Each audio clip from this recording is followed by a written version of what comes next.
Oh,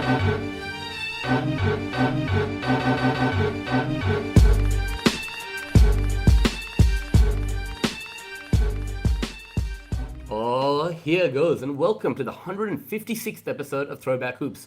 Woody V's in the house. Please follow the show on YouTube and wherever you listen to your podcasts. And as always, I'm joined by my main man, Robbie Clayton. What's going on, brother?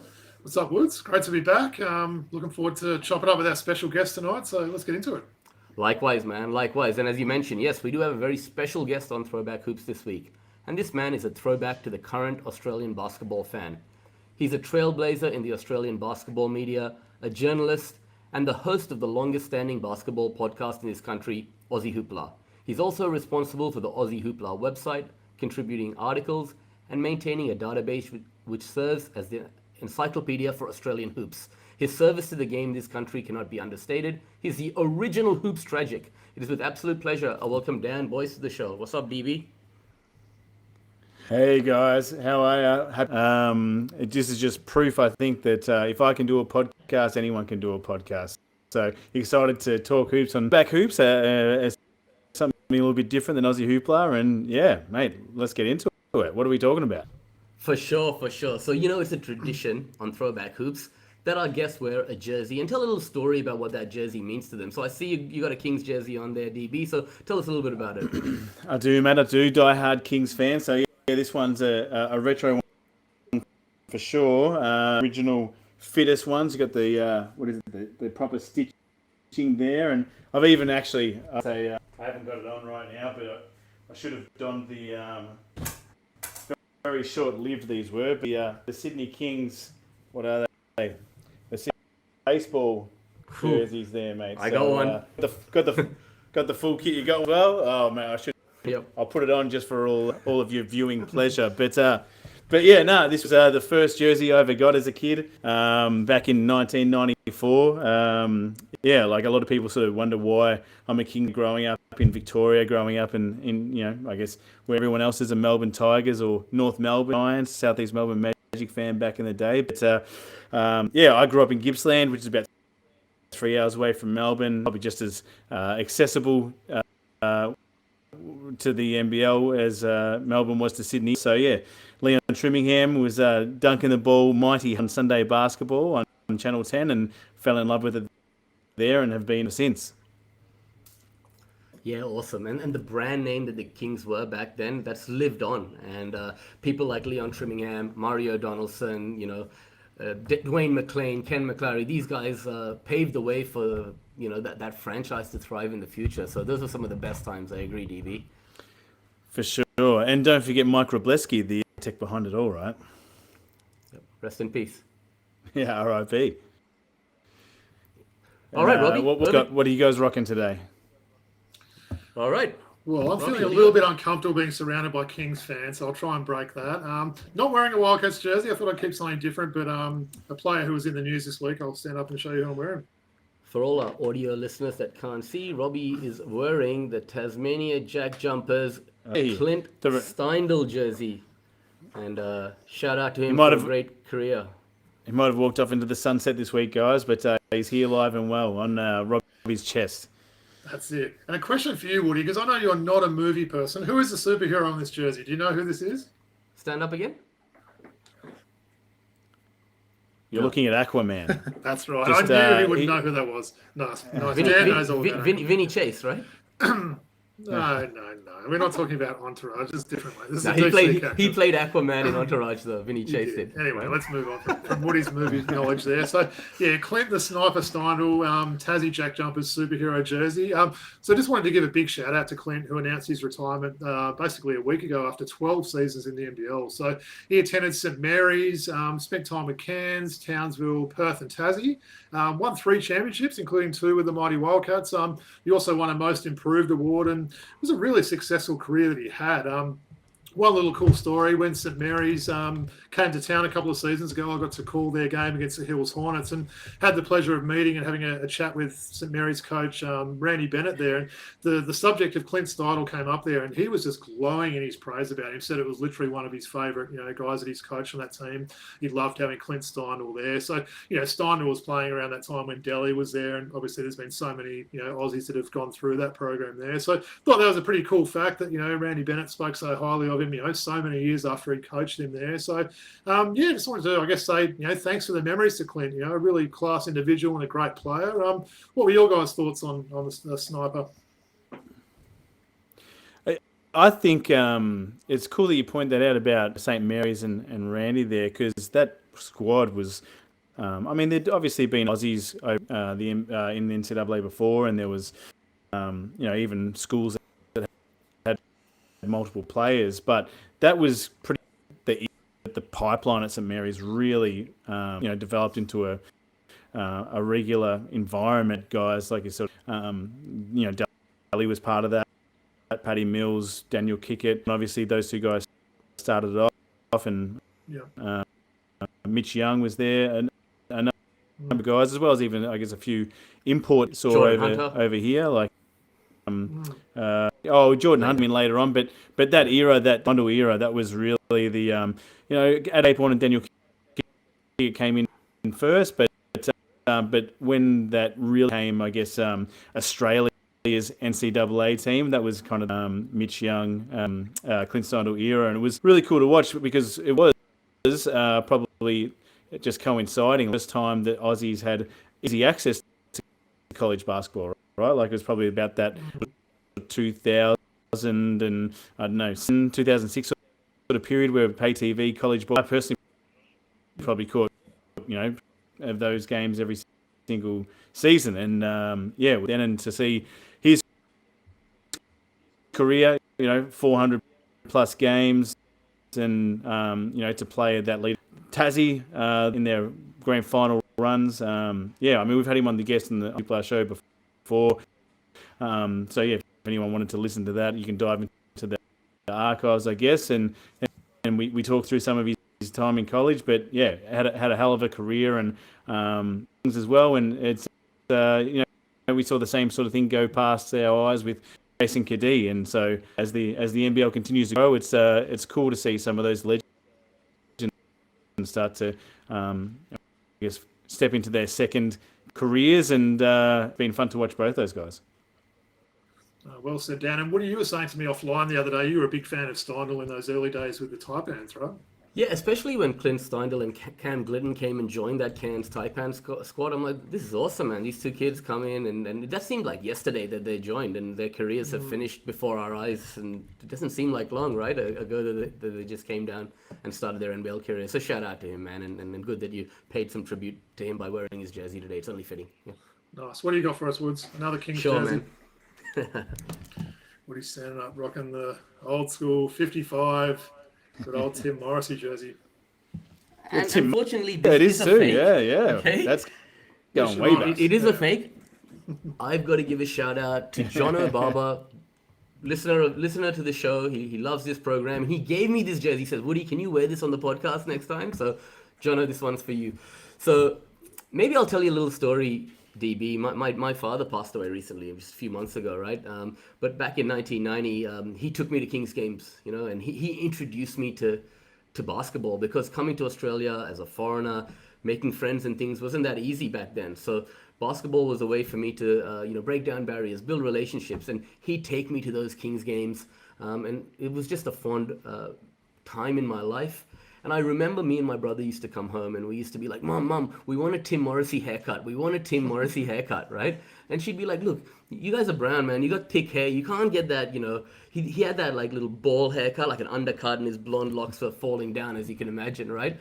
And so Mom's like, all right, we're going to the Kings game. I'll give you a Tim Morrissey haircut. So she got a blow dryer and a comb and straightened our hair so we could go to the games looking like Tim Morrissey. So these are fond moments in my life that I look back on, and the Kings were a big part of that. So I thought I'd share that with you. Love to see a photo of that, Woods, if you have one of those. That'd be good. Yeah.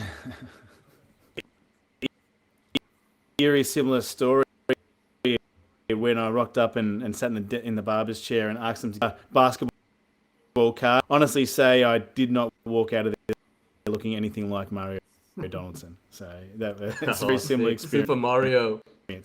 What a legend. Super Mario is one of my favorite kings of all time. All right. Let's get into it, guys. So basically... Hey, Woods, no card of the week, mate. What are you doing? Oh, yes. Sorry. Robbie's got a Futura card for you, doesn't he? I do, yeah. I thought I'd, card of the week this week, all good. I thought I'd show Dan. I know he was a collector of these cards. So I always never know, was it Futera? Was it Futera? I never quite know the pronunciation of that, Dan. You probably know better. Because, I mean, growing up, you never heard it said, right? I think it Futera, I don't know.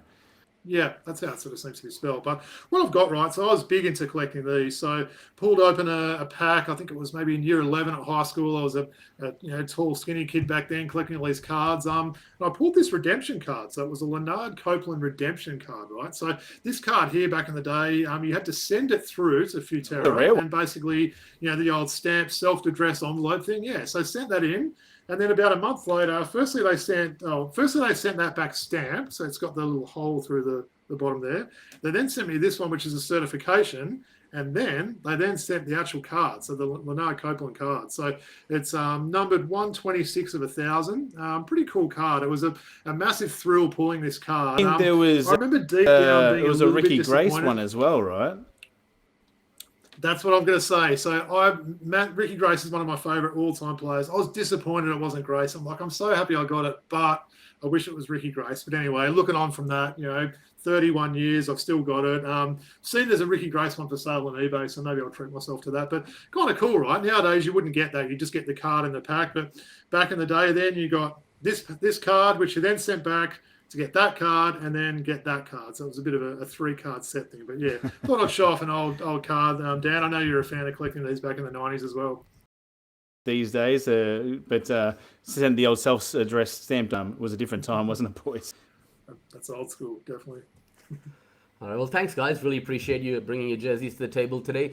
Let's get this show on the road. I want to do a bit of Q&A with Dan today. I want to talk about the NBL. For all our fans who want some NBA news, it's available on our episode that came out on Monday. Yeah. So I just want to ask you guys about the All-Star Weekend. Just before we get into it, there was a new format this year. Not sure if you watched it, Dan or Robbie. You got a chance to watch much of it. What do you think about the format this year? Maybe I'll start off, Woods. I was a little bit critical coming in. Look, I love the three-point comp. I do every year. Yeah, I was a bit disappointed Buddy Hield didn't win the three-point comp.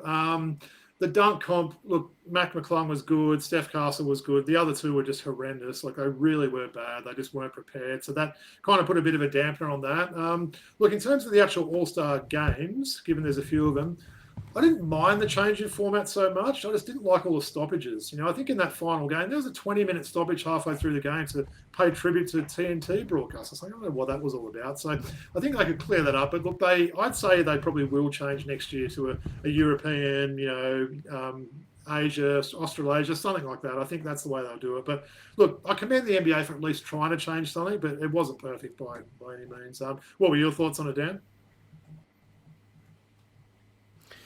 Yeah, used for a long time, and there's not really any incentive for most players to play in it. It's probably a game where players are more worried about risking injury than otherwise. I don't know how you fix it is now. I mean, they've tried so many things, and to me, the only real solution seems to be move to perhaps an end season or start of season thing where players will actually be keen to play in and go hard rather than save themselves for the playoffs. But it certainly wasn't anything more than a glorified warm up, pretty much. So, but yeah, like I thought the dunk comp was amazing. I mean, I do agree with what you're saying about the quality of the participants, but in terms of Mac McClung and what he did, like 50 dunks in one competition, I would say that dunk comp is a top 5 dunk comp of time, purely just for Mac McClung, right? Like I had a look at sort of, like those dunks were, everyone wanted dunks you've never seen before. Everyone wants to see something original, and the guy brought it, right? So can't say too much about the other guys. There was, Castle said he had some dunks and at least sort of was competitive and entertaining. But I honestly would put that up there with top 5 dunk comps of all time. Hey, Woody, I know you had a bit of an issue with the guy winning that who's played 4 NBA games, right? So he's nearly won as many dunk comps as he's played NBA games. Are you still sort of feeling that way? Or? Look, I mean, he keeps the dunk contest alive, like DB said, right? So I don't really mind that, but it would be nice to see guys who are actually in NBA taking part, or guys like Buzelis and Andre Jackson you mentioned, Dan, that obviously didn't even practice or even prepare for the contest, which is bad. One thing I have to actually say is the NBA, wants them to take the game seriously, right? And the actual final game, the final day of games, there were only 30 minutes of actual game time and 2.5 hours more of Kevin Hart making fun of the players on the court, etc. If the players want to take the game seriously, okay, they should be taken seriously. Yeah. It shouldn't be a joke. They shouldn't be mocked on the sideline by some 2-bit comedian. So I didn't like that, right? So. What do you say? 2 foot tall comedian? Did you say? Yeah, whatever you want to call it, but you get what I mean. That kind of spoiled it, I thought. Yeah, a little bit. All right. So let's just get into some Q&A. I'd really like to ask you a few questions. I'm not sure if you caught it, but McClung equaled Gordon with 8 dunks after that. So Aaron Gordon and Mac McClung, only guys that have got 8 50-point dunks. So imagine a dunk comp where you've got those 2 guys obviously still running around. Throw Mac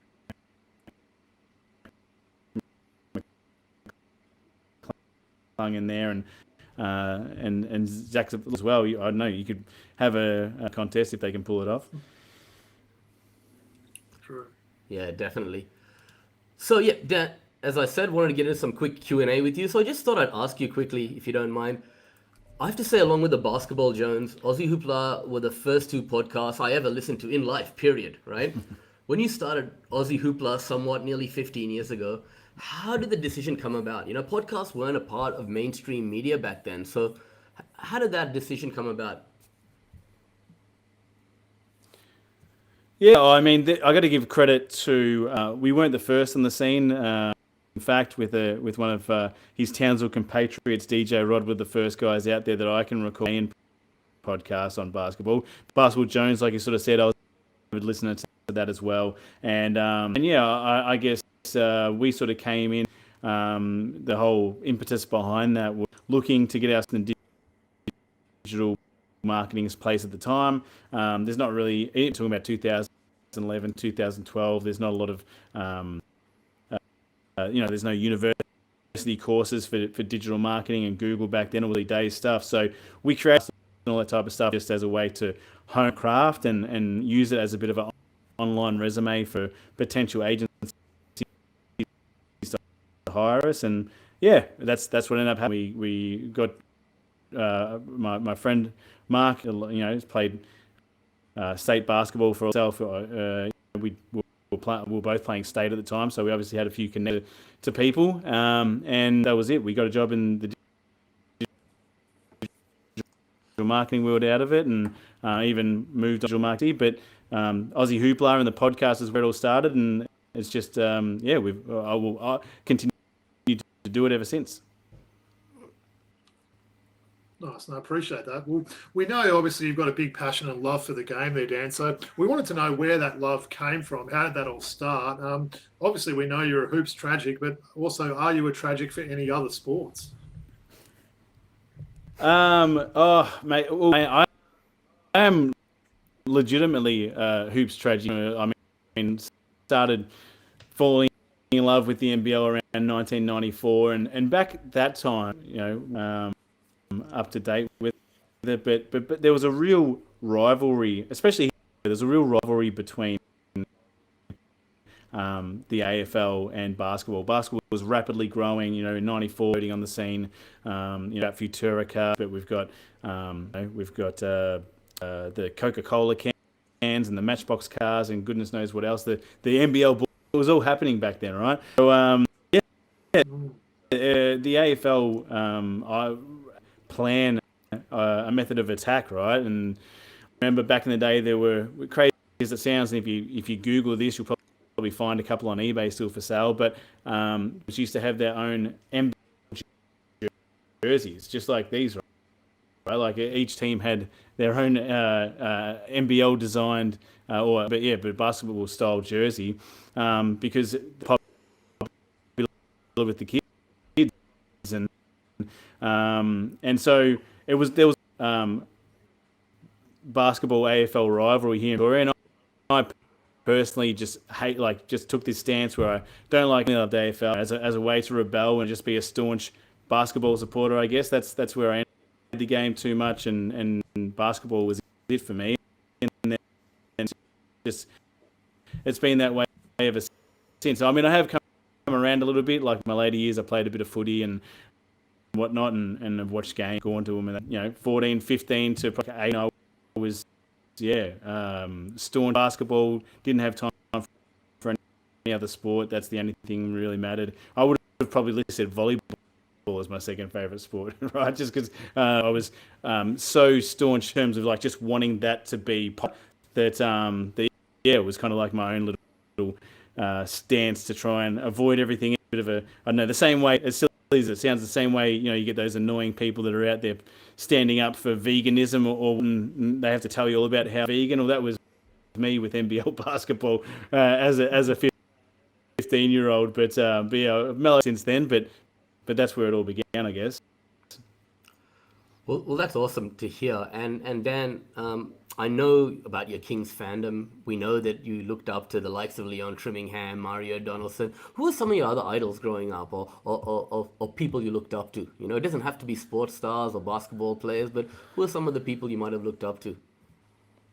Yeah, sure. I mean, if you're talking about like as a kid and whatnot, I mean, Sloan, Arnold Schwarzenegger, they were huge parts of the kid that grew up in the 80s, and so I'm sure there's a lot of guys that are with me and that type of stuff. So those guys probably initially while I was a young kid, and then as I grew a bit older and that type of thing, and started to sort of like look at life after school and work and whatnot. I mean, I read a lot, listen a lot.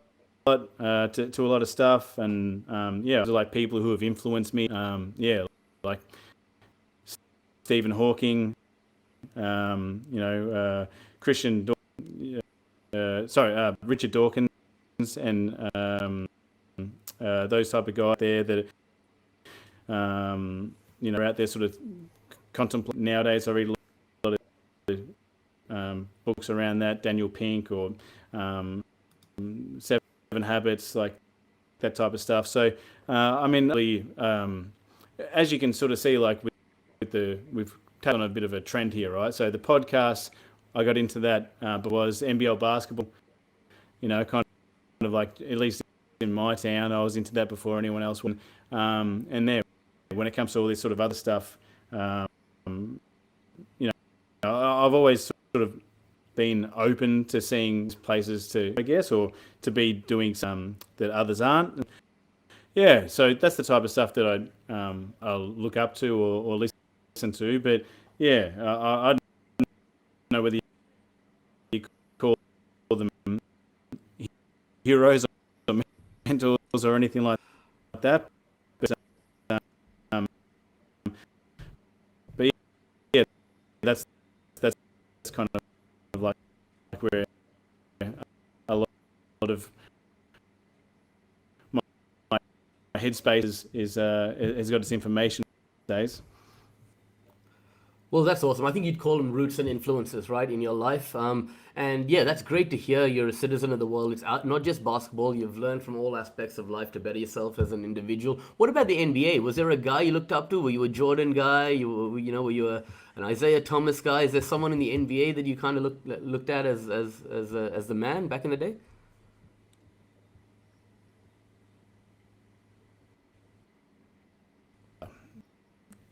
Shaq from day one. Shaq from day one. Yeah, Shaq from day one. Easily. Just I done dunks, Shaquille O'Neal the same. Back then, I actually like that period, like 94, 95, whatever it might be, the same time. All right, We'll keep So- going. Dan's just dropped out there. He's having a few internet problems, Woods. Hopefully it continues to come out okay.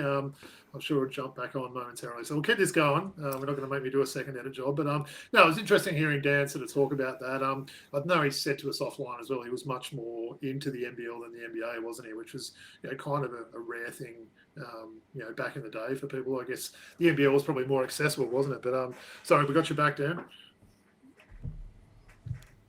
Yeah, back now, a bit delayed as well, but I think we caught up, so I don't know what happened then. All good. Old, Maybe I'll jump in next, Woods. We wanted to ask you, Dan. So, look, Woody and I have managed to build up some really great relationships from the guests we've had doing this show. We've both got our favourite episodes we've done over the journey here. So, wanted to ask you, you've obviously interviewed some of the biggest names in Australian basketball over the years. Do you have a favourite episode or a favourite moment that sticks out with you? And second part to that question, is there a player or a guest you've always wanted to have on, but it just hasn't happened as yet? the stuff that I really enjoy is probably the nerdier sort of side of things. Like, I mean, I get some of the current NBL guys on sometimes, and for those that have listened to a lot of episodes, you can kind of tell that perhaps some of the younger guys, fresh out of college, you get them on the show from time to time, and they don't really have a lot of things to say, a lot of experience, a lot of highlights, lowlights to chat about. So it does become a little bit difficult that they're only giving you kind of like 10-second answers. But some of the older guys, particularly some of the coaches, like we just recently did an episode on the history of the West Sydney Razorbacks with Mark Watkins, who was an assistant coach initially with the team and then head coach by the end of the tenure there. And we went for an hour and 40, and I just got off the phone and still had probably another 30-40 minutes of questions in my head I never got to ask. So that type of stuff. A favourite one for me was the interview that I did with Mel Speed, because that was a real key moment, I felt, for the NBL, a real sliding door period there where we're in a good spot now, but obviously the league went through some pretty dark times, and that era where Mel Speed sort of helped the league transition into summer and then stepped away from the game, that was pretty much the start of the end until the Larry Kesselman era. And to go back and I guess understand from him, we spoke for about an hour or so just on how the NBL came to that decision to move to summer, what type of things they did and looked at data-wise to make those calls, and that type of stuff is more the business and decision making side of the NBL is probably the stuff that I really enjoy. But I had Andrew Bogut on recently as well. That was pretty cool, chatting to him just about not about his basketball at all, just all the other stuff going on, whether it be Pride Round or whether the league should have a draft and that type of stuff. So, but yeah, those are some of the ones that come top of the mind. How do you go about getting your guests there? Is it a bit of sort of, don't ask, you don't get type thing? You send messages, you might hear back, you don't hear back. Is there a sort of a science in how you do that? It's a volume game for sure. So if there's any science in that part, it's a volume game. Like I would say, for every guest that I have on the show, I've probably gone out and asked maybe say 10 or so, probably even more like 10 or 15. So just to be able, also like, because I'm working 9 to 5 like most other schlubs out there. So to find someone who's free, someone who's willing to talk, someone who's free to talk at the same time that I can talk, it doesn't all correlate. So for me, it's a bit of a numbers game. The more fish and rods you've got in there, the more likely you are to catch something. And I would say that's definitely part of it. And then also like, if I was to give any other sort of advice on that, it's just about having something unique or different to say or talk about, right? So, recently, just before he got picked up by the NBA, actually, I had Jack McVeigh on the team, on the podcast, because he was kind of talking about I guess a few different things around how he approaches the game mentally, and just seeing that online and saying like, hey, do you want to talk about it on the podcast? He was like, yeah, cool, that'd be sweet.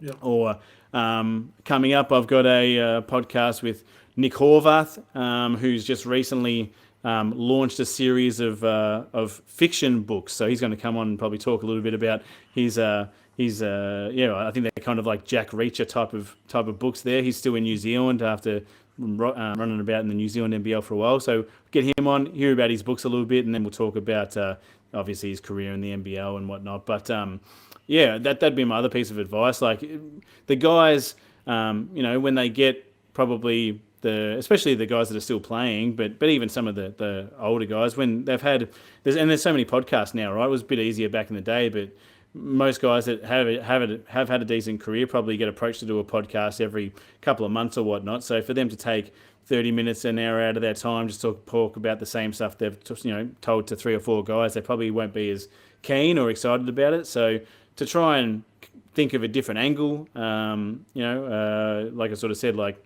the one I had with Andrew Bogut was just about, look, I don't want to talk to you about your career, your journey, or whatever else. I just want to talk to you about stuff that the NBL doesn't really want to talk about. If you're happy to do that, come on, and that's what it was all about. Basically, talking about the stuff that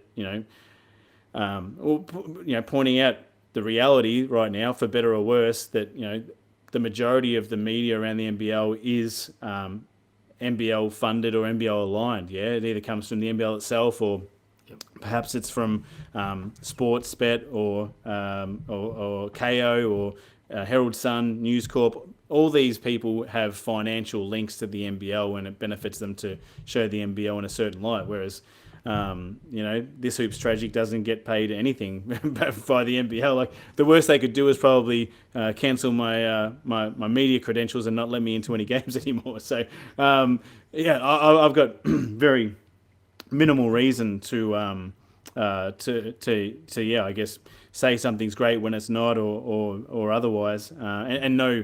Because that's the other thing as well. There are, I won't mention any, but there are some guys out there that just seem to have these gripes with the game and always taking a negative spin on it. Some of them are new into the space. Some of them are old heads. But I don't have any biases or reasons to gripe or complain about the NBL either. So that was part of that concept of whether that's a good thing, the league not having a lot of independent media, was something that Andrew Bogut and I also talked about on the program, or on the podcast. But yeah, like trying to do something like that would be what I recommend. Trying to come at things from a different angle, like what is it that you can talk about to this guy that very few people have talked about before. Again, had the West Sydney Razorbacks as the most recent podcast, and that was a big motivator for that. Like, Mark Watkins isn't the biggest name out there, but I know that the West Sydney Razorbacks still have a decent following and people that used to go to the games and whatnot. So to be able to tell that story, a story that really, like, when's the last time you heard anyone talk about the West Sydney Razorbacks, right? Like, it's not out there on the front page. The NBL's not really doing a whole lot of throwback features on it or anything like that. So to talk about that and understand how the team was put together, how the concepts come about, recruiting the initial team, financial hurdles that obviously sort of took the team down at the end, and the grand final runs they had in the middle. That's content, or that's a story that doesn't really exist if you jump on Google and check it out. So that's kind of where I start when I'm thinking about who do I talk to. Like, because also, same as you guys, I don't have all the time in the world to kind of just pump out any old article. I've only got maybe, I do episodes about every 2 weeks. So really I'm thinking about who can I speak to today that's going to be able to tell a story and produce a podcast or a bit of content or an article that we that we convert out of the podcast that people are going to want to listen and read, because it's not anywhere else. Like, the NBL is going to pump out, they've got NBL Overtime and whatnot, where they'll get on there and talk about the game that just was, or they've got the NBL podcast that does the stories from that day. So, I mean, they're pumping out stuff on video and articles and podcasts on a daily basis.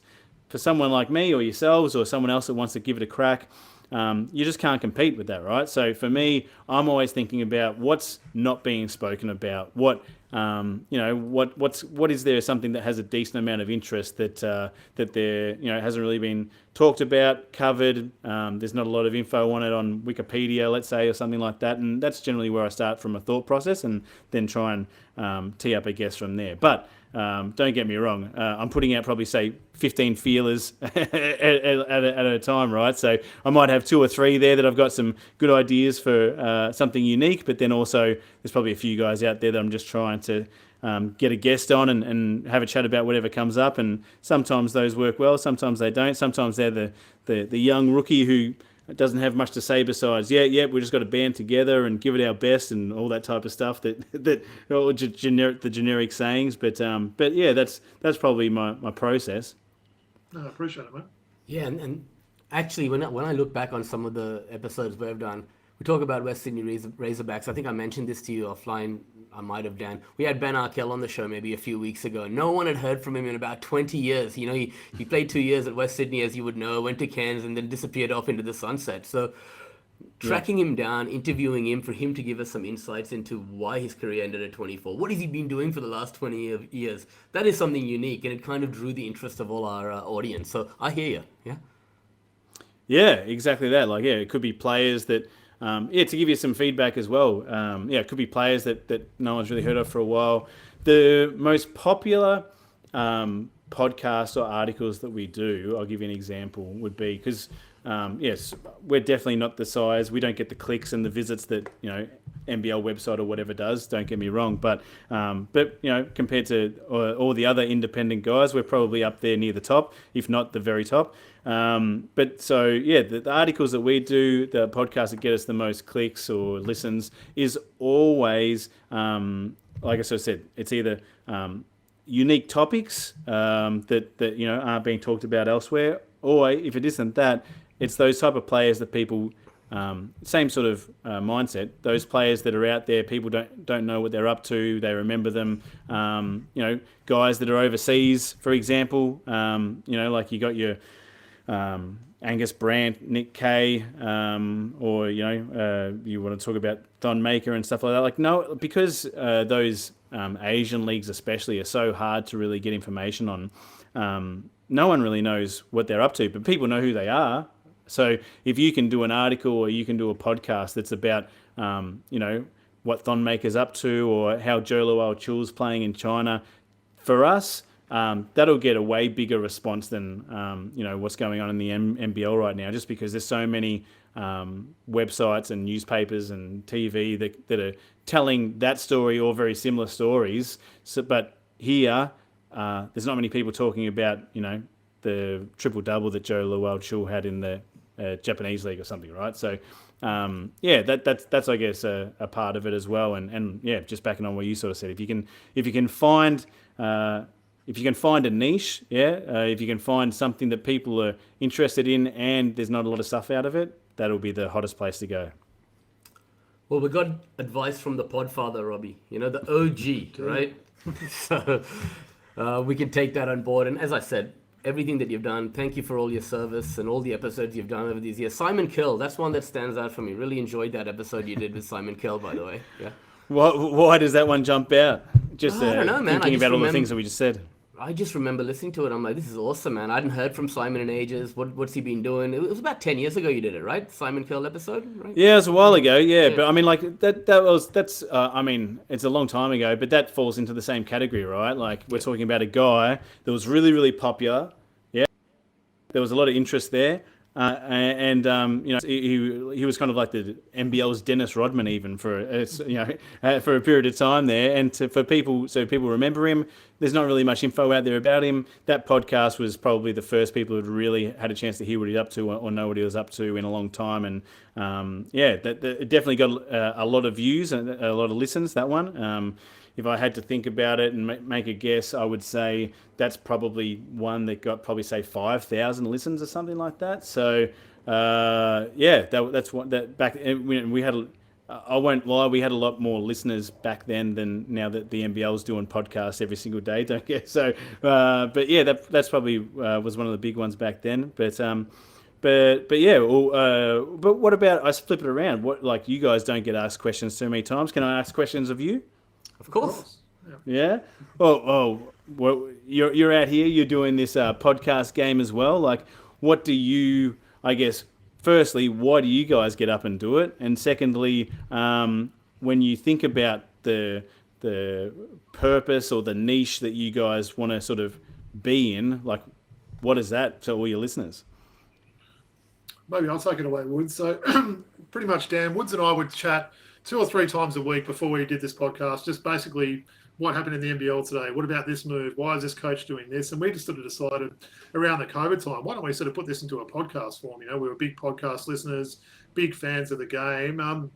I think we wanted to sort of do something different, and that's, you know, hence the whole thing with our jerseys, right? That's kind of our thing that people sort of know us for. We're massive jersey collectors. I don't know what our titles are, Woods. We've got, you know, over 1,000 jerseys between us, and just, you know, cupboards full of them, basically. So I think that was sort of our thoughts there, to do something different and, you know, try and sort of chat with some of these people and hear their stories and stuff like that. And, you know, we've had a number of, you know, guests that probably really stick with us as well, Woods. You know, guys that, you know, Cal Bruton's one that's coming to mind straight away. Just like someone that, it was just so fun. You could tell how much he enjoyed doing the show with us, sort of thing. It was just great reminiscing and hearing about this, you know, it's such an interesting life he had. But yeah, I think just, I don't know, Woods, you can probably, you know, talk a bit about that as well. But yeah, it was more just sort of doing what we do normally and just our love for the game and just, you know, pressing record as we were talking each week.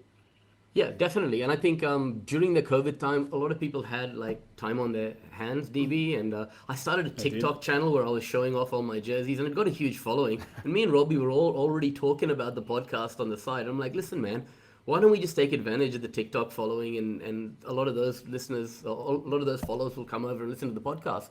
And we just did it for fun, maybe for our 20 mates to listen to. That's it, right? You know? And now we're not getting 5,000 downloads, but we're getting over 1,000 hits on YouTube per episode. So never in our wildest imaginations did we think that it would get to this point. And now when we reach out and ask someone, do you want to be on our show? They've heard of us before and they said, yeah, we'll come on your show. So it's a lot easier. We said, now. Woods, could we get like 100 YouTube subscribers? I think we're about 12,000 subscribers now on YouTube. So it's like, that was never our intentions. We're not making a cent off it still, but it's great that, you know, people take the time to sort of listen to a couple of nobodies talk about the game and everything else like that. So that's been rewarding. And it's not just NBL. We talk NBA, NBL, Australians playing all around the world, WNBL, WNBA, and merchandise, right? So that's cool, guys. What's the rarest jersey? Ooh. I mean, I've got like Wildcats jerseys going back to like James Crawford jerseys from the 80s and some crazy ones that. I think because I'm obviously a big Wildcats fan, I've got about 70 Wildcats jerseys, so some crazy ones in there. The more rare, the better. I mean, I've mentioned this guy before. I've got a Drake UU Wildcats jersey. I don't think there's a lot of them going around. And Corbin Rowe and, just random sort of ones like that of guys that sort of played. But probably you've got some good ones as well, Rob Woods. Yeah, Kelly Tripucka, that's the first ever Charlotte Hornets sand knit jersey. That was the only year that sand knit made it. So it was the Hornets' first year. It's Kelly Tripucka. That's worth it's in the thousands somewhere. We're still spending way too much money, aren't we? Often I'll reach out to Woods and say, hey, I'm about to do a jersey order. Is there anyone you want? I know we're both going to try and order some Dyson Daniels Hawks jerseys soon, so maybe we'll do that. But yeah, it's definitely a passion. I'm sure our wives both aren't a massive fan of all the wardrobe space being taken up, but hey, you got to do it, right? I got to move house because there's no room left in my wardrobes, man. That's cool, guys. That's cool. I would say I've got some rare ones as well, like Drake Uu, that's a pretty rare one, but I've got a signed Liberty Giants jersey from the whole team. That's one of them. But the one that I probably appreciate the most is the first kind of like big name guy I got to sign my jersey. So I've got Daryl McDonald's Australian Boomers warm up, like his actual one of a kind, signed, and he obviously gave it a bit of a personal message. He coached me for a season there when I was playing State League down here in Melbourne at Bulleen. So yeah, it was pretty cool to be coached by DMAC, and yeah, he gave me the warm up as well, which was even cooler. Very cool. Well, that's a pretty good segue actually, because I'm just gonna move into some NBL discussion real quickly here. I want to talk about the coaching carousel. All right, maybe. Let's not start with Brisbane. Let's start with Cairns. You know why? Because you had Dollar Bill on the show just last week, right? And he's like, give Adam Ford a contract, sign him for 4 more years. But I was thinking, it's probably run its course. The Adam Ford, Cairns, it's gone for 4 or 5 years now. It's time for a change. Did you see it any differently? I don't think it had run its course. I think him back. He is really, there's only 2 guys that have really had success there, Adam Ford and Fernie. Fernie. Yeah, they're the only 2 guys that have had success there. And what like I said on the Jermaine Beale podcast, I kind of said some similar things, but I think that Adam Ford is one of the best coaches that we've got. Certainly when we're talking about local coaches and whatnot, like what he is able to do with that program and the results that he's able to get. But it goes further than that. Like if you look at any of the guys that have come in, let's say, you know, we've had John Riley come into the Wildcats, for example. We've had, we've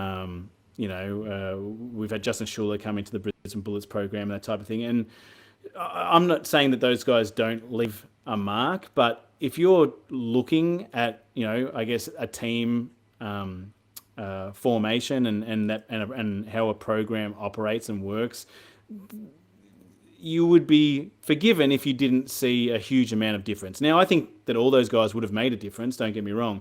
But I think to the average fan to be able to say, oh, yeah, you know, you can watch a team sort of run up and down the court and you can say that's, you know, even without knowing who the coach was, you can tell who it would have been just based on that. But Fernie, like you're talking about a guy who has brought this process where every single season, similar to Fernie had a similar strategy as well, but I personally, applaud 40s a little bit more just because of the competitiveness of the NBL, today's NBL, compared to, you know, when Fernie was having all of his success. But you look at the team where Fernie's kind of like each single season saying, well, all right, who are some guys from college, the top guys, or the best guy coming back from college that we can convince to sign here instead of someone else, purely because if you play here for 1 or 2 years, we'll give you heaps of minutes. You know, it's no secret that there's been guys like, Sam Wardorp and things like that they've guaranteed starting spots to and that type of thing.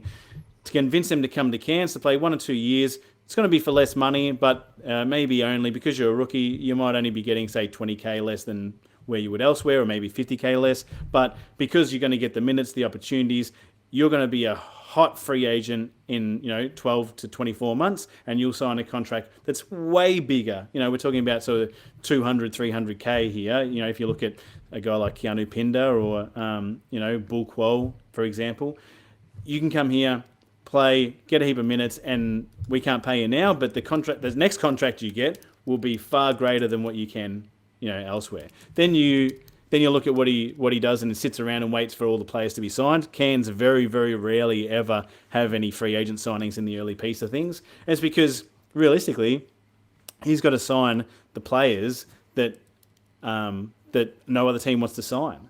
So you're sitting back and evaluating that talent and looking at who's a guy that's not valued, that we're willing to pay even maybe like an extra couple of, an extra little bit of extra money, might only be 20 grand or, 30 grand, whatever it might be, to get them here. And you look at Galloway for one, that's at Cairns and having a great season this year. A guy that couldn't get off the bench at Adelaide the year before, despite them being terrible. And to get those players to and then what, you go to Summer League, you're basically walking around Summer League saying like, look, we only have 300K to give an import, so we're going to find the best import we can for that, and whatever that is, that's what it is, right? To be able to do that, I mean, you've got the Next Stars program as well, so they have to be really active in that. Put all that together, that's on the court, and that's probably some things that people can see, but then you've also got these other hurdles. You've got the fact that they don't, like, if the Cairns Taipans, and we've seen it this season, if there are a couple of guys injured, or they might even be injured enough to miss a game, but they might be injured enough to miss out on training, who are the guys running around the court? Who are the 10 guys that they're getting there? And that's why you see guys like Kyle Adnam, Dylan Stiff that are there this season. Tad Diffelmeyer Jr. Tad Diffelmeyer Jr. Yeah, like if you look at the team will always have some veteran guys who can't make it on the teams because they need those bodies there to be able to, and they might be training players or not, because you can't turn around and, I guess if you're the Melbourne United and you're missing a few bodies or something like that, you can turn around to South East Melbourne Phoenix, or even if you're the Sydney Kings, you can, they don't have a team nearby, Illawarra, sure, they don't have a team nearby to come into training, but there's plenty of state league teams there that can do that. Like Cairns is there all by itself. Like there's no one to sort of call in to training if they need extra bodies. So to be out there and looking at the guys that they've signed and his name escapes me, but he bounced around. He was the import that bounced around a bit for Brisbane and Sydney. He could never really get on a team. He was playing in New Zealand now. I've gone blank. But yeah, they have those guys Jeremy running Kendall. around. Jeremy Kendall, that's it. Yeah, sorry, yeah. They have those guys running around because, what other option do they have? So, and then also throw in there the last bit, which is if you're at Melbourne, or you're at Sydney, and you're a player and you want to just get some shots up, well, then there's plenty of places to do it. Like, they're not letting you into the Cairns Taipans stadium whenever you want to put up shots, right? So these guys are shooting at school stadiums and whatnot half the time. So to see a coach come in here and to overcome those resource obstacles, to not just be trying to sign, because we've seen what happens. Like, Mike Crowley, I think he's a great coach. And other guys that have gone up there and given it a crack as well. But you see them just trying to sign the best player they can that he doesn't want to be signed by anywhere else. And sure, they go there, they sign, they have a good season because it's a great opportunity, and then they go elsewhere. But they're only getting them for 1 or so years. Fernie's locking up these guys straight out of college on 3-year deals. No one's doing that. 3-year deals with options, but 2 years. He knows that he's basically trying to get every player who's got a chip on his shoulder or something to prove, or rookie who's going to develop rapidly, signing them up for multi-year deals so that he knows that we'll have a really crummy year, but then they'll all come together. We'll have a really good year. And if you're Cairns, that's all you can hope for, right? Like, if you're making the top 4 or 5 every second year, that's a great result in my opinion. And Fernie's the one that's done that. I can't speak highly enough of the guy. And I've also been privy to some F-bomb tirades, especially when we had the NBL tournament there during COVID. There, when all the teams were playing in the same stadium, you could quite easily hear coaches at halftime, and the accountability that he has for his players, and you look at I guess some of the dysfunctions there at Adelaide, and how there's not really a lot of unity, or there doesn't seem to be a leader, or they're not really playing as a team, are some of the comments that you would hear in the media, and fans probably say that they see from body language and whatnot. But nothing like that ever comes out of Cairns, and that's because of Fernie. That's because of guys like Fernie and Adam Ford. So I don't think, it's a long-winded answer, I don't think it was time, but I think that Fernie and what he's done is recognised by many other people, and I think he's getting a big payday to go elsewhere. And it's congrats to Fernie on and his family for that to happen. You mean 40? 40, sorry, yeah, 40. For sure. And look, he'll most notably remembered for just being a quarter away from beating Kings in that game 3. That season when they had Cam Oliver, Scotty Machado, and Tajir McCall. That was a really good team, and that season I remember fondly, right? In fact, an injury away from potentially winning that series against... it was DJ Hogue, actually. I think it was DJ Hogue, it was DJ Hogue, Shannon Scott, and Cam Oliver, I think it was it? No. It was Tajir McCall, Cam Oliver, and DJ Hogue, I think. Yeah. DJ Hogue, that's the one. Yeah. Okay. But you guys have guests on the show. Like, you struggle to find anyone to say a bad word about Adam Ford. Like, he's a gun. Like, who else is going to stand up to Aaron Baines in the walkway, right? only that guy and his 14 tattoos. So I'm just checking. It was DJ Hogue, Tajir McCall, and Shannon Scott that year. No Cam Oliver. Yeah. Oh, Shannon Scott. Oh, no Cam Oliver. Yeah. Oh, yeah. Yep. Cam Oliver was the Mike Kelly season. Correct. Yep. Yeah. Robbie, he was there with DJ Nooble. Exactly. And Scotty Machado. Over to you, Robbie. Justin Schuller, Brisbane. I always said he would make a good assistant coach. Maybe not the perfect man for the head coaching role. What are your thoughts?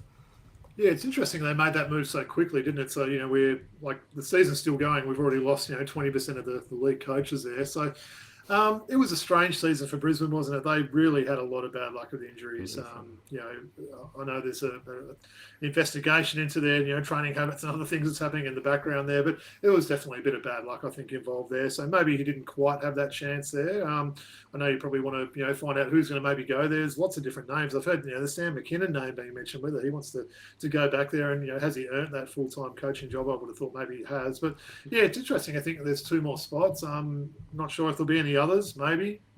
Could Sydney be looking for a new coach? Maybe not, I'd say, but you never know. But yeah, it's interesting that there's been 2 quick moves, and you're probably right. Maybe he'll go back to being an assistant coach somewhere, right? Yeah, Brisbane are on the right trajectory and the right path as well. So I think I've got a question in true or false later about the coach. So we'll get to that in a second. Just in the interest of time, I want to move on quickly. You guys saw the meltdown by Adelaide, up by 20, 30-point swing. SEM took the game. I think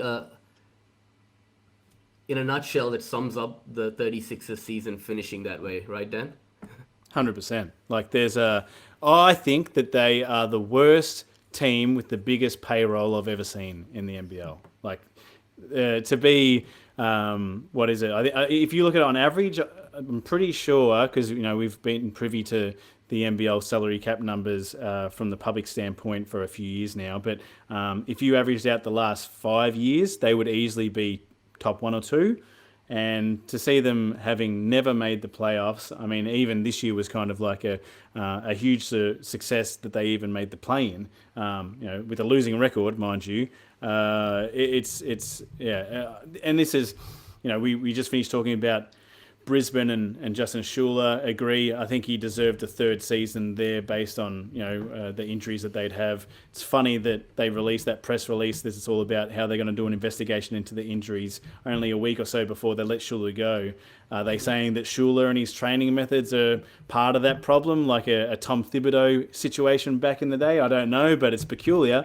And then you look at Adelaide and what they've done over recent years, and getting rid of Scott Ninnis just before the season started, CJ Bruton halfway through the year before that. Like, they're doing the opposite of what Brisbane's doing. So I mean, I think that Schuler deserved a 3rd year, but if they are going to get rid of him, now's the time to do it, because you don't want to be in that situation where you're trying to get a coach, re-sign guys, recruit new guys, sign imports and that type of thing, and either the GM's doing it and the coach isn't there or whatnot. We've seen the type of, we've seen that happen with Adelaide. They've obviously, never been able to make it stick. Mike Kelly's first season in Cairns was that way. That went, that was the season before the successful one we're just talking about with Machado, Newell, and Oliver there.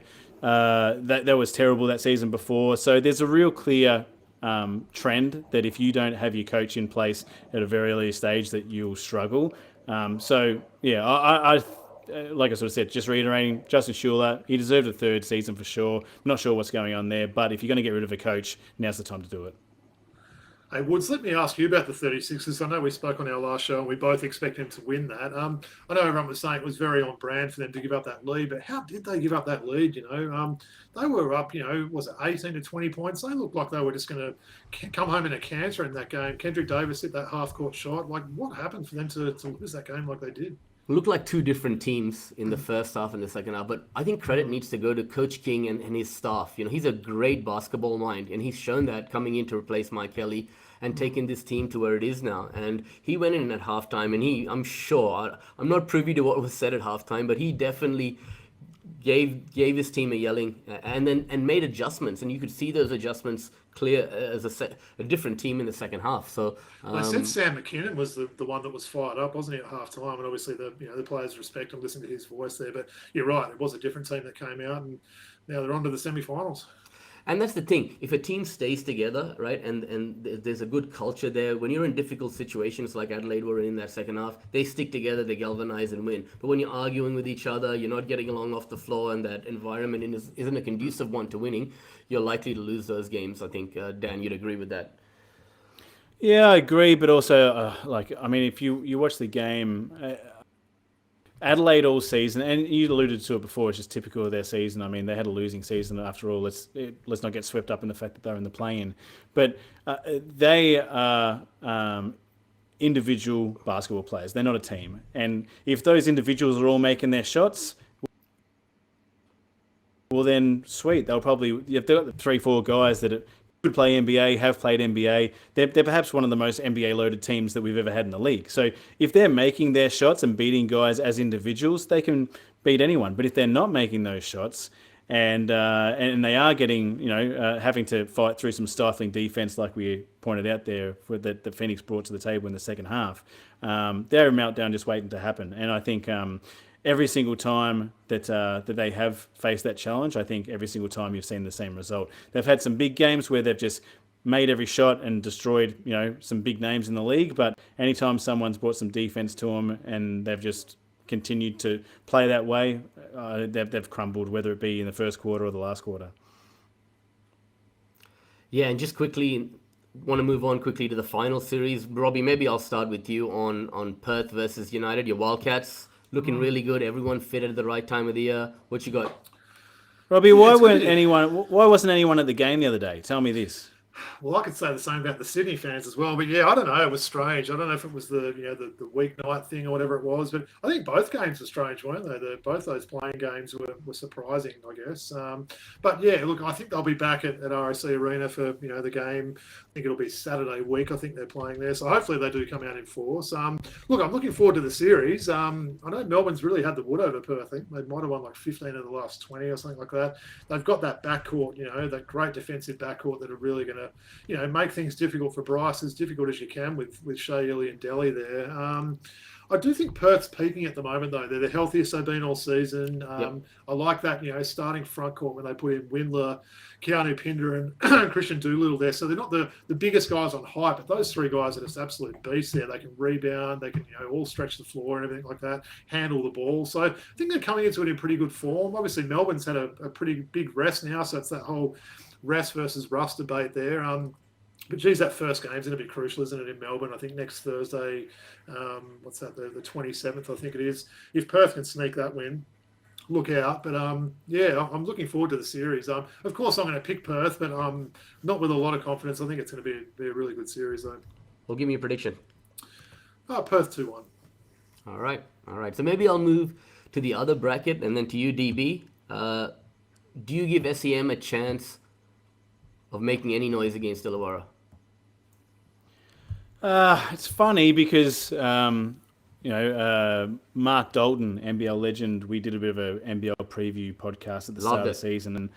And thanks, mate. And I hand up, I've been against the Hawks all season. I didn't think that, I thought that Justin Tatum took over the team last season, and when the fixture in the second half of the year was a lot weaker than it was in the first half, and I thought there was a little bit of fool's gold in his success with Illawarra, but I've got to, I've got egg on my face this season for sure, and I've been waiting, for the penny to drop with Illawarra and to see them either fall out of the standings or lose some crucial games, but they have just been consistent all year, so it makes me, do I flip and do I say that, they've proved me wrong and they're going all the way, and then they don't, and then I've got egg on my face for switching my opinion the last time? I don't know, but yeah, I do have this gut feeling that that Justin Tatum has been riding high on a small amount of data, but I mean, he's done it for a whole season this year, so I can't really say that anymore. I think, Illawarra, I guess, looking at the season, they should get the win, but yeah, I've been wrong on them all season, so I'm probably not the best person to ask when it comes to Illawarra Hawks. All right, brother. Well, don't sit on the fence. Give me something. What's your prediction for the series? I'll say Illawarra wins. 2-0, 2-1. I'll say Illawarra wins 2-0. Yeah, me too. I agree. I think the brooms are coming out. Although Derek Walton Jr. coming back could be a big in for South East Melbourne, right? I'm hearing he is coming back, but that's going to mean less minutes for Foxwell. But if he's healthy, that's a big player to come in and someone that can match up well with those good guards from the Hawks. But yeah, in saying that, I think that the Hawks are far too strong. Yeah, and look, that backcourt there, Trey Kell the third, Tyler Harvey, I like him. All NBL first teamers. I'm going to back them, right, to have a good series, right? Does Trey Kell have a chip on his shoulder facing the South East Melbourne Phoenix, a team that didn't bring him back? Is that a reality, or we don't know? Yeah, I mean, I'm sure he's got a lot of friends that are still there. There's a few people still left from his days there, right? So he'll still have a little bit of a chip on his shoulder, a point to prove. He wasn't healthy at all that year, right? So even Dave O'Hickey as well, someone that was with that Phoenix franchise. He might be raring for a big series too. So. I don't think he just plays hard every game. I don't think he needs any extra motivation, True. that kid. True. SEM probably feel bad they didn't, persist with him, right? Because Justin Tatum was the one who found the best out of him, and it's really great to see him. And well, he was with NBL Melbourne United as well for a while there. Don't Yeah, forget. was. So he kind of bounced around a few teams. So, but yeah, he's like he reminds me a lot of Nathan Sobey. It's funny that they're going to be matched up against each other, but Nathan Sobey's a guy who came back from a small school in the States, couldn't get an NBL gig, went up there to Cairns. We talked about Cairns and then trying to find anyone they can. He went up there, was a training player. So he's an example of the type of guys that I'm talking about. Like Cairns needs to have a certain amount of training players running around to cover guys when they have injury. He's out there shooting around one Adelaide Cairns game one day, and Joey Wright spots him and says, "Come up to Adelaide," and sure enough, he goes up there, and again, as a training player, they get a few injuries. He plays a few games, and then he's part of the full roster the following season. And look at where he is now, Australian boomer, right? Like there's some strong comparisons between both those guys' careers, and it'll be exciting to see them go up against each other. Yeah, for sure. Yeah, some nice storylines to come out of this final series, hopefully. As always, I'd like to finish off the show with a little bit of true or false and get your opinions on a couple of topics. So I'm going to start off with this one, all right? True or false? The Sydney Kings should part ways with Brian Goorjian. Who's going first? You go. Let the Sydney guys answer this first, and I'll come in last.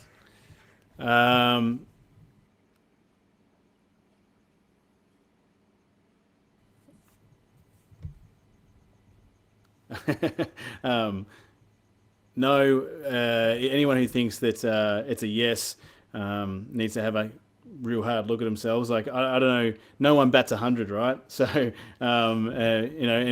see the guy who's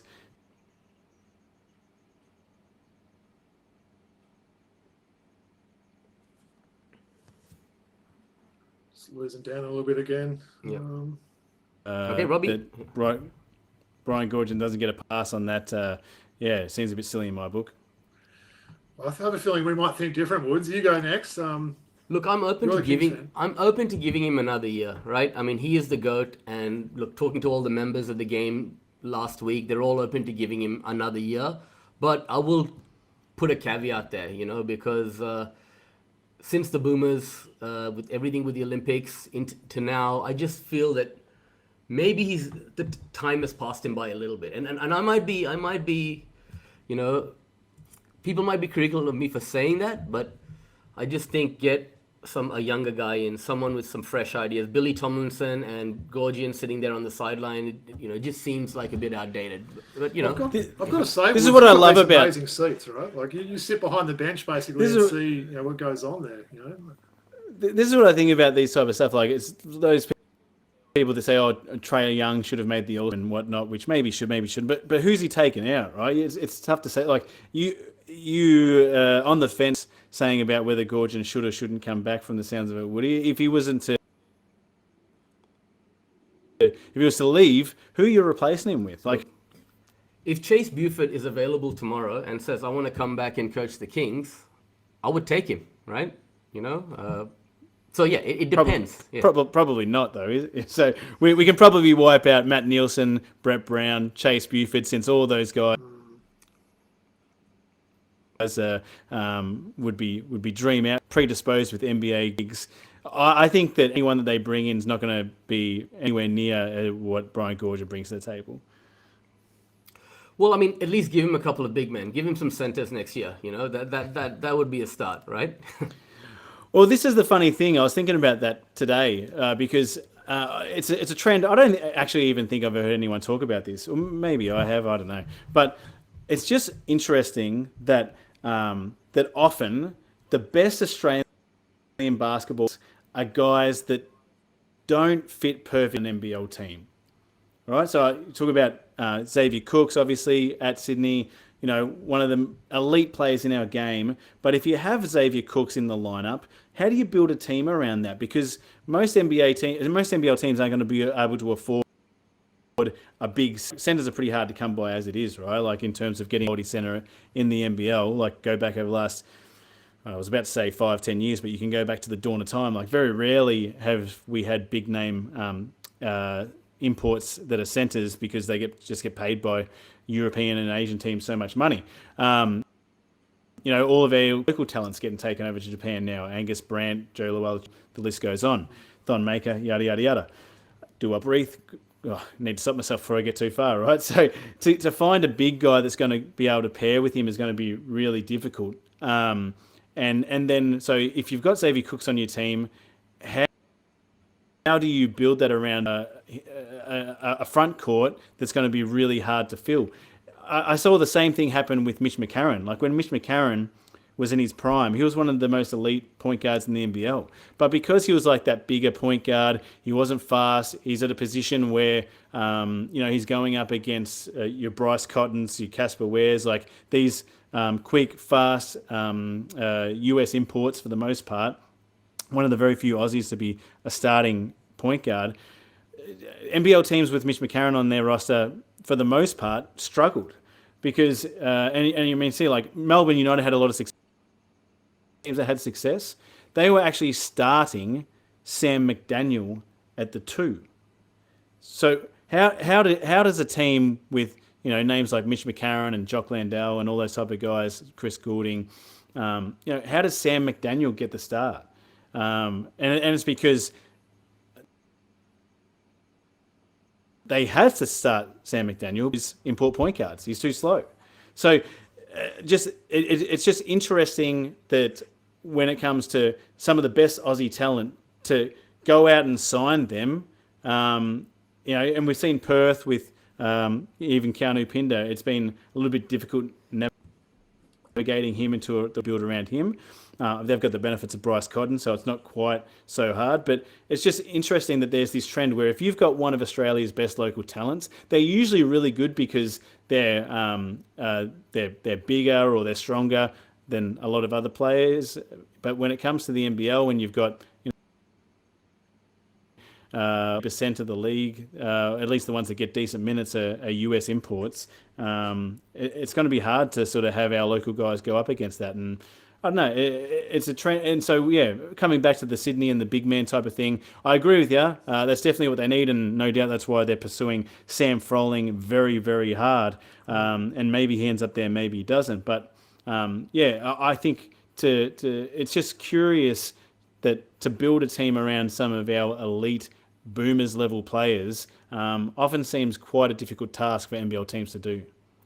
Well, one of your former guests on Aussie Hoopla named Tim Suarez, we had a third import spot available this year, and we've seen a guy like Tim Suarez can play alongside Xavier Cooks, win a championship with him. So for that third import spot, you could get a cheaper big man on the open market, right, to fill an import spot. So I think that's something they could potentially look at as well, right? Guy doesn't need to play 30-40 minutes, can play 20-25 minutes like Suarez and contribute, right? I think that you're right, except for a cheap import.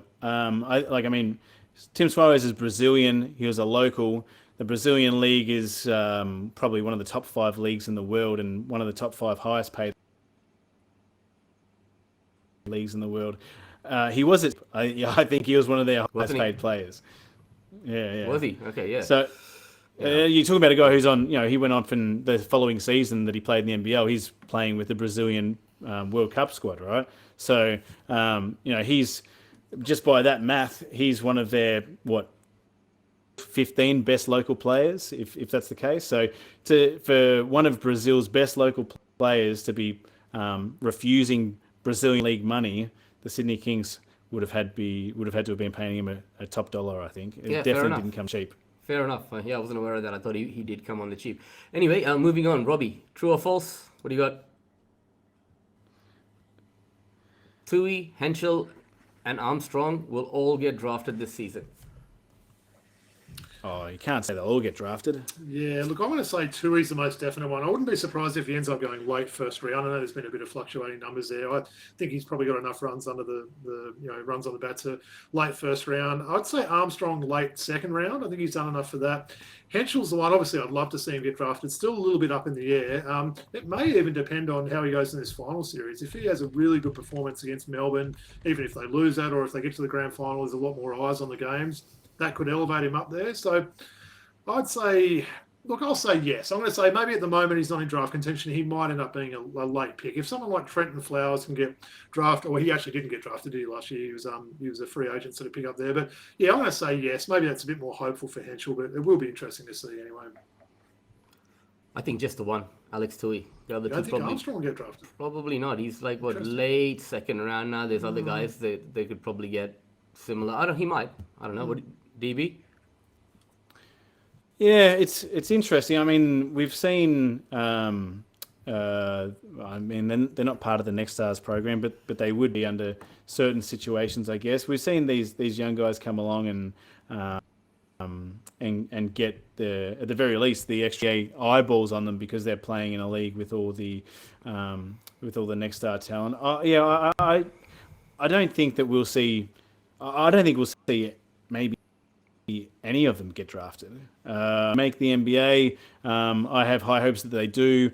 Do they follow a route that's probably more so through Exhibit 10 deal or a 10-day contract deal or a training camp deal or something like that? To me, that probably seems a bit more likely.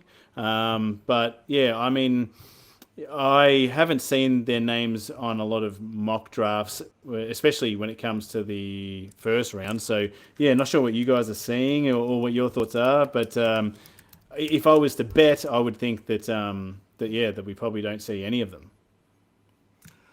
Yeah, I think Alex Tui is at 30 or 35 in a lot of mock He's drafts definitely at the the moment, one name so- that's popping up there. But yeah, I mean, interesting. I mean, guys like Proctor's going to get drafted. Late second round, Alex maybe. Condon is talking about, When you say he's popping up, is he popping up on the mock drafts that are funded by the NBL or not? Because some of them are.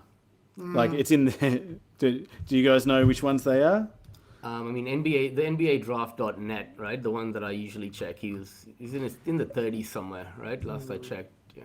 Oh, well, yeah, NBA Draft.net. If he's on NBA Draft.net, I'll give that some credibility. But yeah, you only have to see a few of the NBL articles where there are guys that have fairly widely distributed mock drafts. But yeah, the NBL has a lot of access to these guys that do these mock drafts, and it's just funny that the more contact that someone has with the NBL and its personnel, the higher the Next Stars seems to be on that list. So if it's on NBA Draft.net though, I would give it some definite credibility. But the guy who's probably the most likely to make the NBA is obviously Tyrese Proctor, in my opinion.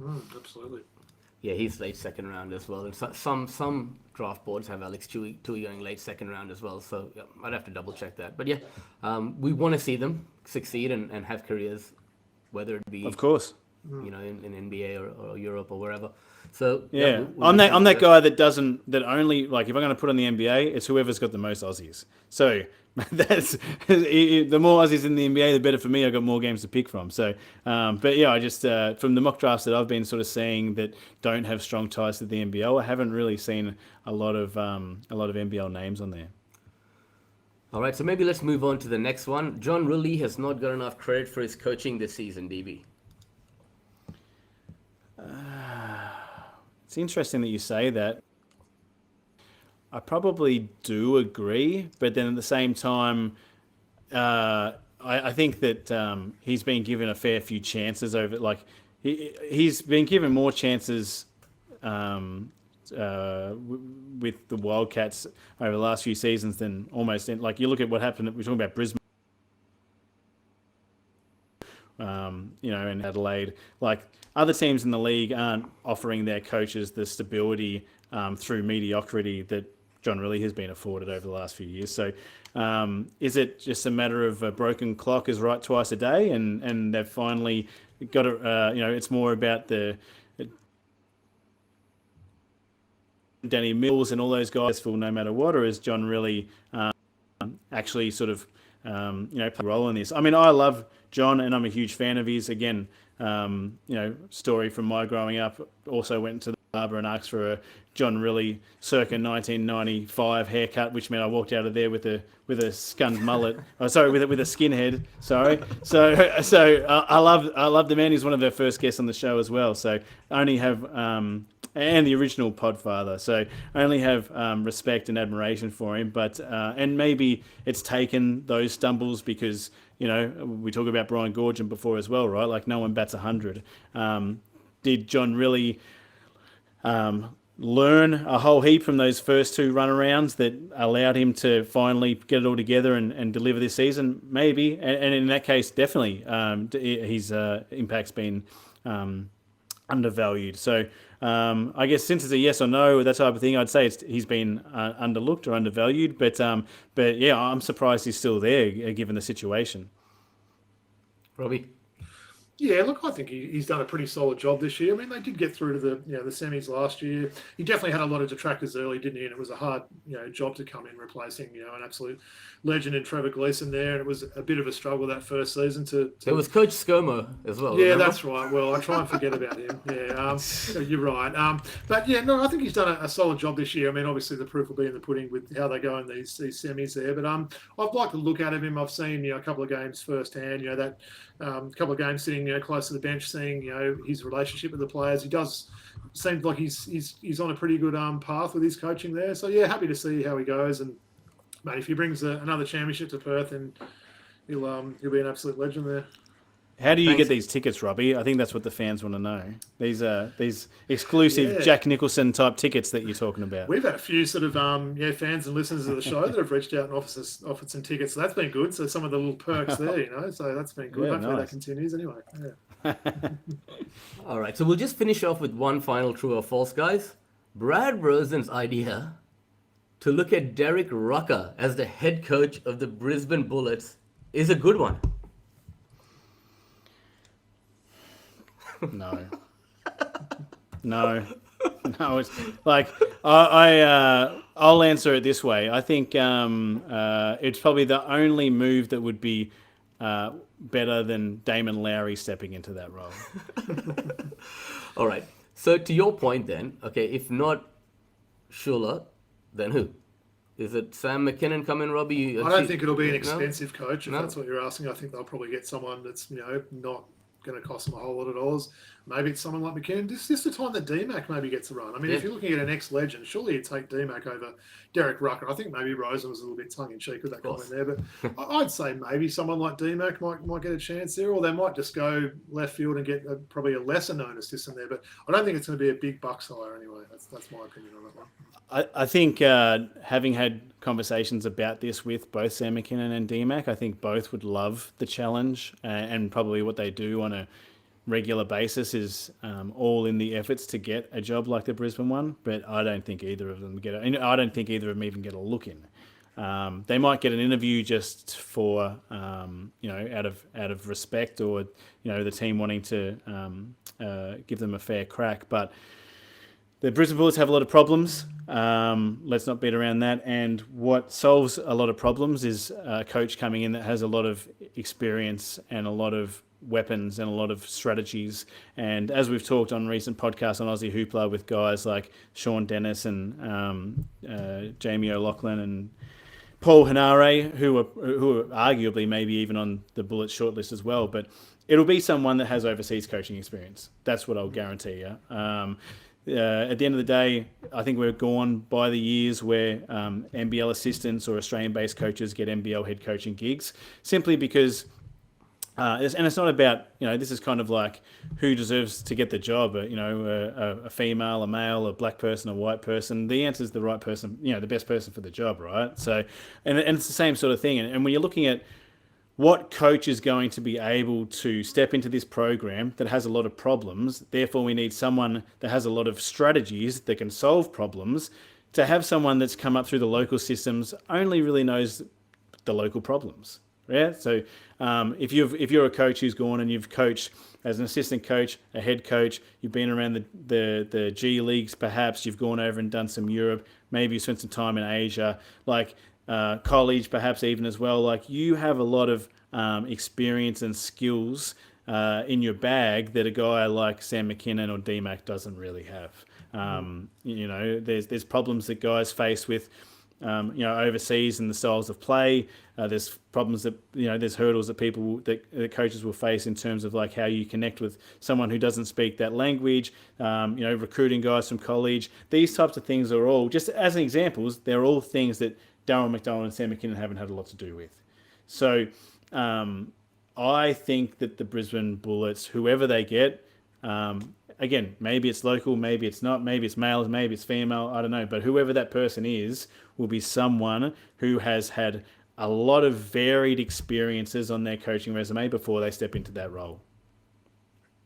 And look, the people of Brisbane deserve some playoff basketball and a winning franchise with such a rich history. So it's nice to see the likes of Leroy Loggins, etc., coming to games and supporting the Brisbane franchise. But now they want to see some winning and some postseason action, right? Too true. All right. Well, thanks so much. Terrific episode. Means a lot that you made the time today, DB, to speak to us. It's an honor to meet you in person. Did you want to just give a little bit of a plug about what your handles are, where you can be followed, all that jazz? Just at Aussie Hoopla, guys, if anyone really wants to jump on and have a listen to what we do. But no, I obviously have been a Hoops Tragic, downloaded a few of episodes of the Throwback Hoops and listened. Enjoy what you guys are doing as well. And it's been awesome talking to you guys, and happy to come on every now and then and talk hoops if you want to do it again. We'd love to do it again. And thanks for coming on, DB. Robbie, some final messages for our audience, where we can be followed, all that jazz. Yeah, for sure. So on X, we're at Throwbacks Hoops, Instagram, throwback.hoops, email address, throwbackhoopspodcast@gmail.com. So send those suggestions out there. Any jerseys you want to see us wear, let us know who you're wanting to see, and we'll try and do that. But yeah, just wanted to echo what Woody said there. It's been great having you on, Dan. Feel like we've listened to you so much over the years, so it's great to sort of, build up that relationship with you now. And we'd love to touch base again and, talk about this great game that we all love so much. Too true, mate. Thanks for having me, boys. Thanks, Dan. Thanks, Robbie. From myself and the team at Throwback Hoops, until next week, peace out.